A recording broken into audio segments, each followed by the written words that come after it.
Okay, so here is how I make meatloaf. So what I've already done is I've cut up 2 onions and I'm about to cut 2 peppers. Now, the reason why I have 2 is because I'm making 2 loaves. So the loaf pans look like this, and you can get them in disposable as well.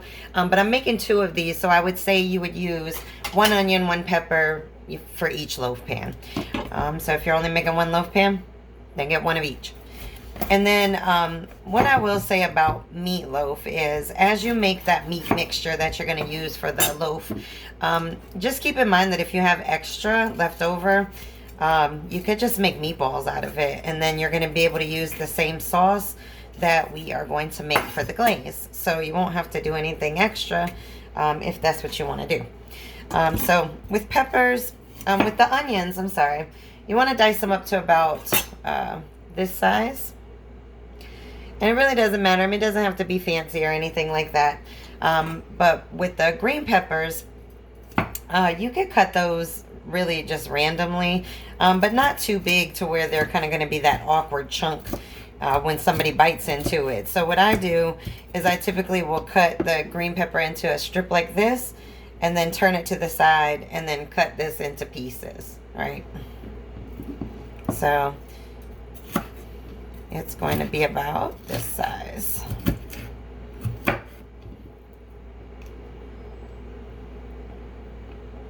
All right, so about that size of your green peppers.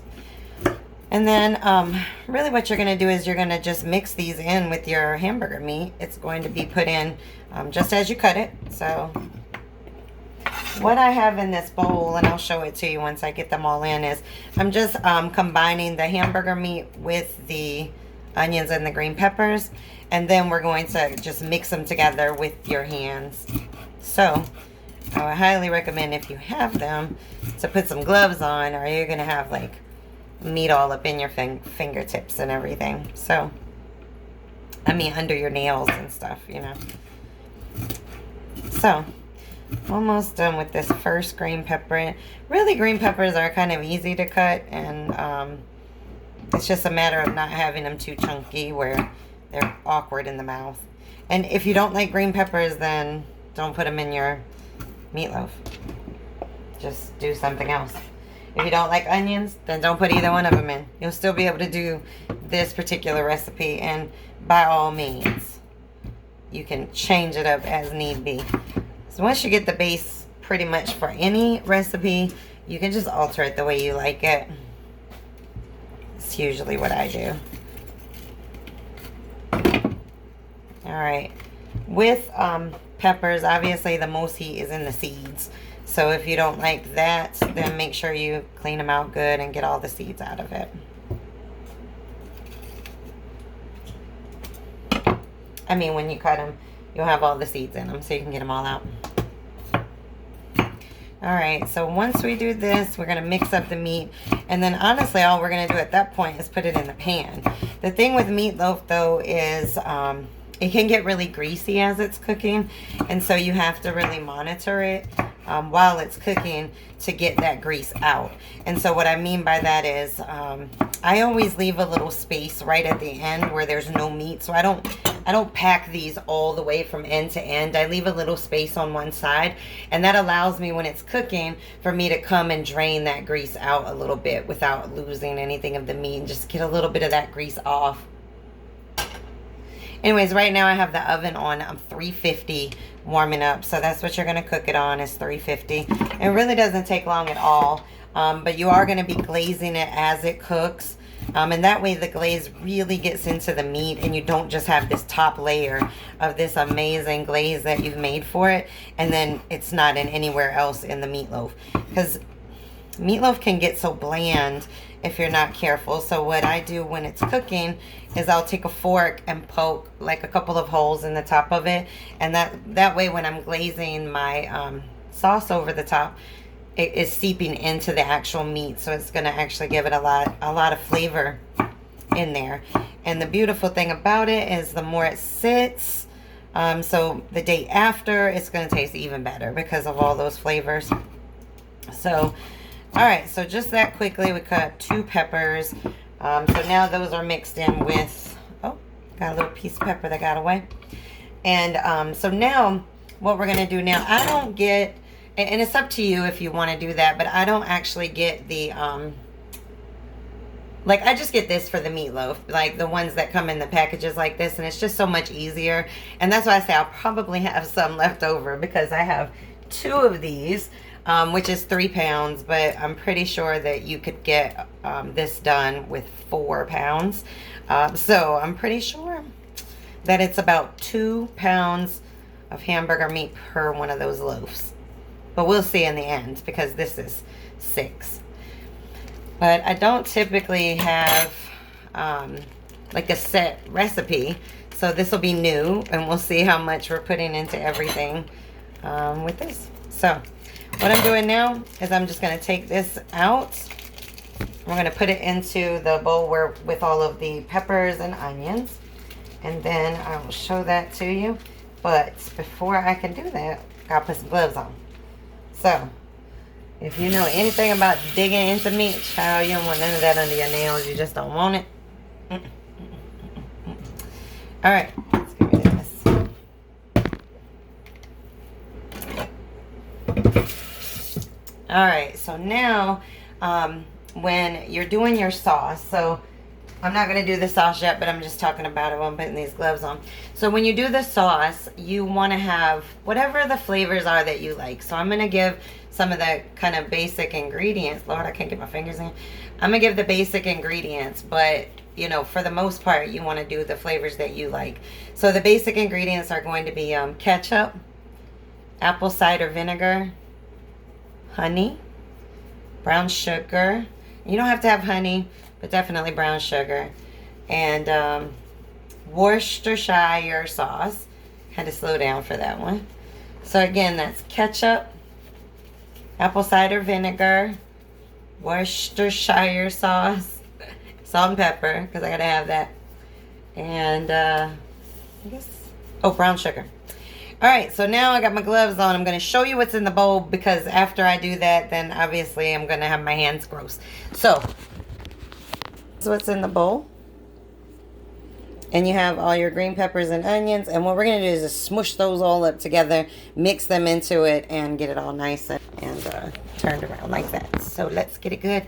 And I personally feel like it's better just to dig your hands in and do it, but if you feel like you got a technique where you don't want to do that, go for it, because I can tell you, I just like that, to have all of the ingredients inside of it. Now, if you are not, as an example, going to have the peppers and onions in it, so you don't like those, and you don't want to cook with that's fine. Maybe what you can do is put a little something in there, and I don't know, I would guess I would recommend like breadcrumbs, or what's another example? Stuffing mix. So you could put a little bit of that in here, and it will take away from that the greasy aspect of meatloaf, and it won't be quite as greasy. It'll kind of soak that all up. All right, so right now I'm just making sure that it's all mixed up, and you really want to kind of smush it together, but don't get it too crazy. You still want it to have its, you know, texture, but you do want to kind of get it a little bit where you can mat it up and put it into the thing. And again, I'm going to use what's left over as meatballs. So same thing, if you wanted to do this not as meatloaf and you just wanted to make them all as meatballs, then you could do that. You're going to have that way to make the sauce and everything. So, all right, so right now, as you can see, it's starting to mix into the mixture of meat. And so we've got, you can actually see it all mixed in there. Okay, and I'm just gonna kind of flip it around a little bit. I've got quite a lot of hamburger meat in here, so I don't want it to all spill out, but I can kind of feel more on the bottom. All right, so once you get this all mixed up, then really you're just gonna put it in the pan, and you're gonna put that in the oven, and it's probably gonna cook, I don't know, I cook mine for a little bit because I like to, you know, mix the sauce over the top of it. So I would say maybe 2 or 3 hours. But check your meat, make sure. You might have a bigger pan than me, or yours might be thicker or more packed than mine. So you just gotta make sure your meat's all the way cooked through. And you should know that. Once you look at it, it'll be brown. And like I said, just make sure through the process that you're giving a little bit of that grease relief on it and kind of dipping a little bit of that out of the pan. And then again, that's why I keep that little edge where it's a little bit open. Now it is going to shrink up a little bit too as it cooks, so keep that in mind. You don't want to have like this huge gap in there, because then it's going to shrink up and you're going to have like half of a loaf. And so you just want to just make sure you just have a little space over there for the grease to come out. All right, I think we're almost done here. And so what I'm going to start doing is just transferring this into the pan, and then we'll kind of look at what that kind of looks like. And then you're going to cover it with aluminum foil while you're cooking it. And at first, you're not going to put your sauce on. You're going to let it cook down a little bit, and then we're going to mix the sauce up. But as it's cooking down a little bit, the moment that it turns brown on the top, not necessarily in the middle, is when you want to start putting the sauce on it. So again, as soon as you see it turn brown on the top, you are ready to sauce. All right, and really, everybody really makes their stuff different, so you can always look up other recipes. God, I keep hitting that thing, sorry. So anyways, what I'm doing now is just transferring this over into my loaf pan. And again, you don't want to pack it like too crazy or too hard, because, I mean, it's not going to cook right if you have it too packed in, but you also don't want it to be too loose. So I'll show you once I get this kind of transferred over. I'll show you what it's looking like. And as you can see, it's got all the nice ingredients in it. And like I said, you can also put other spices and all kinds of stuff in there that I'm not doing. I use a lot of my sauce is going to be my seasoning, so I don't really need to put a lot in this meat right now, because the peppers and onions are going to give it a nice flavor, and then my sauce is really going to seep through, because I'm obviously going to poke some holes in there and let that go through while it's cooking. So it's up to you how much you want to put in, but and you can also do this with just ground turkey if you want to not have red meat. So you can do ground turkey as well.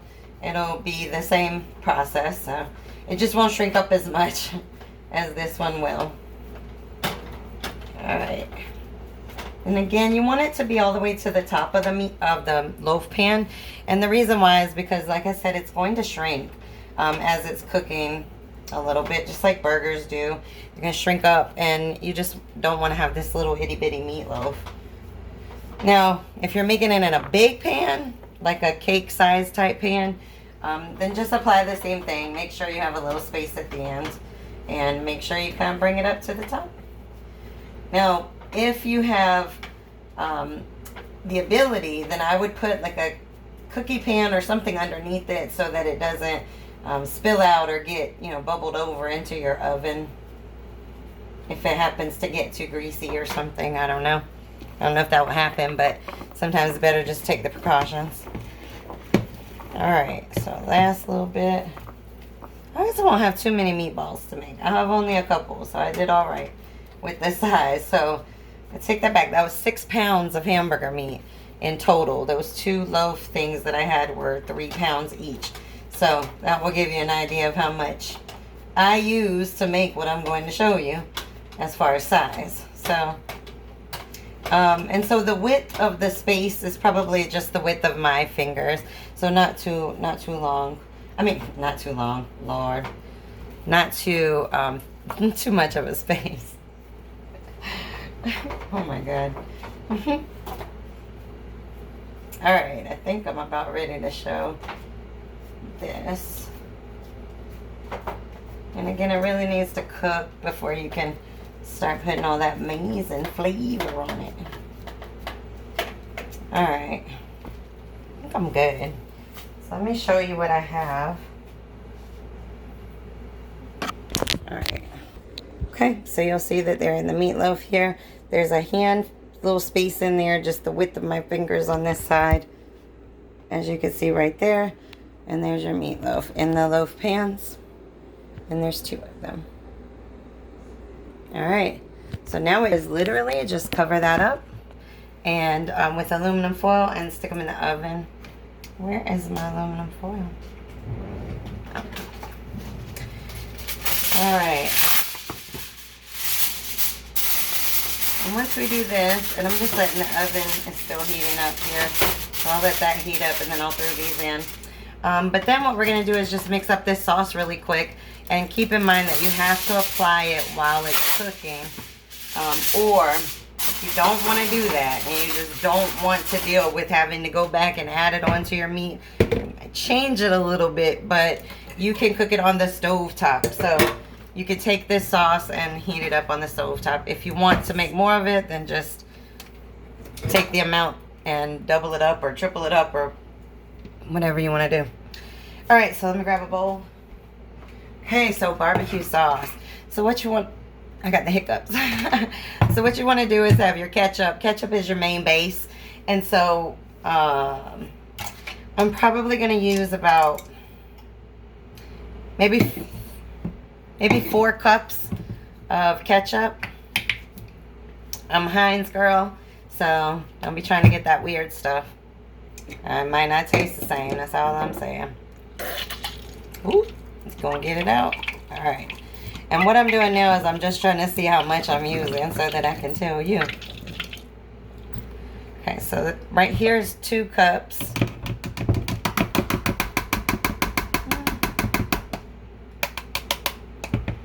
I'm going to make a little bit more because I want to have extra sauce, but might have been able to get away with that. But I'm going to go ahead and just double that up, and I'm going to do 4 cups of ketchup. Oh my God, can it just get out and stop making that god-awful sound?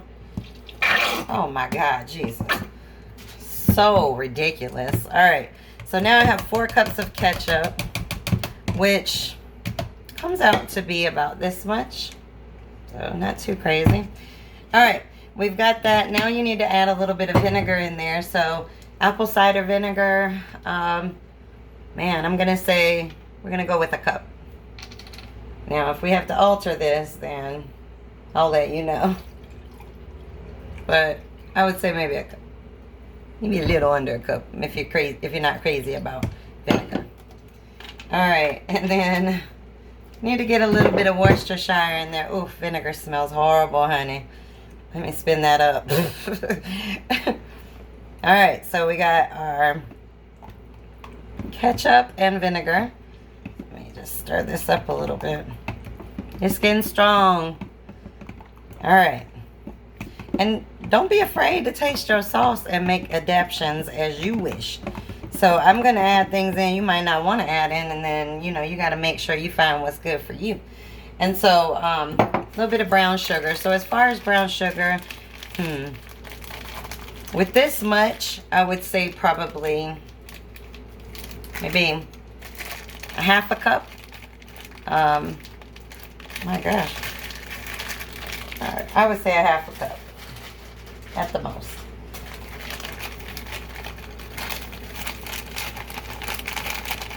All right, I'm just dropping it in. So, all right, let's spin that up a little bit. Now, the next thing that you want to do, which I do, is I would add some honey into it. And so for the honey, I wouldn't do too much. I would probably do, maybe like 3 or 4 tablespoons of it. And so I've got the honey here. And we'll do, what is this one? This is 2. So we'll do, okay.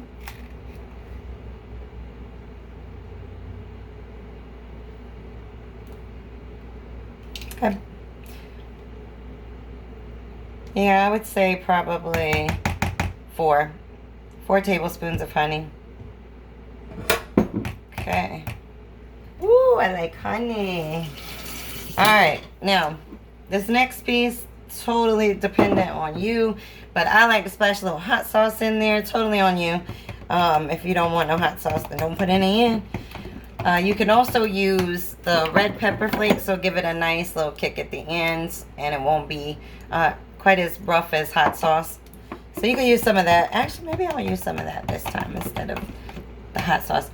I also put a little bit of liquid smoke in it, if you have that. If not, it's okay. Just be careful, because liquid smoke is strong, so you just want to put a little dabble in there. You don't want to get crazy. You get crazy, I mean, I'm telling you, you're going to regret it. All right, and then we obviously need to add a little bit of Worcestershire. So with Worcestershire, I would say about half of what you put in for honey. So what did we do for honey? It was 4. So I would say just 2 of Worcestershire. So half of what you did with the honey. All right. Ooh, it's starting to smell so good. All right, now this is where you can get creative. I have given you the base. Again, you could leave the honey off, but the rest of it is pretty much the base for a barbecue sauce. We have a nice barbecue sauce sitting here now. We got a real big amount. All right, and it's smelling pretty good, but it needs some little extras. So one thing that I like, oh, my hands are sticky because of that honey. Hold on. All right, one thing that I like to add is there's this barbecue seasoning from McCormick, and it smells pretty good. And so we're just gonna drop it. I mean, I'm not giving you any amount. We're just gonna put it on there so you can see it. See? You can see it. All right, and then we're gonna stir that up. And then I personally like to add a little bit of garlic powder, which I have this garlic powder with parsley. And so I'm just gonna drop a little bit of that in there too. Nothing crazy. You can see it on there, but nothing crazy. Because you can always add flavor in, but honey, you can't take it out. So once you make a mistake, you're stuck with it. So obviously I like to add a little bit of pepper. Losing my battery. I'm gonna have to wrap this up. All right, we got us a nice sauce. I'm gonna taste it, add a little salt and pepper if I need any, but I think it smells so good. I think I'm gonna stick with it. You can, if you want, add a little bit of extra from a barbecue sauce, just a little squeeze of it if you want a little extra flavor to it. That's different than the one you just created, and I will be back to show you as it's starting cooking.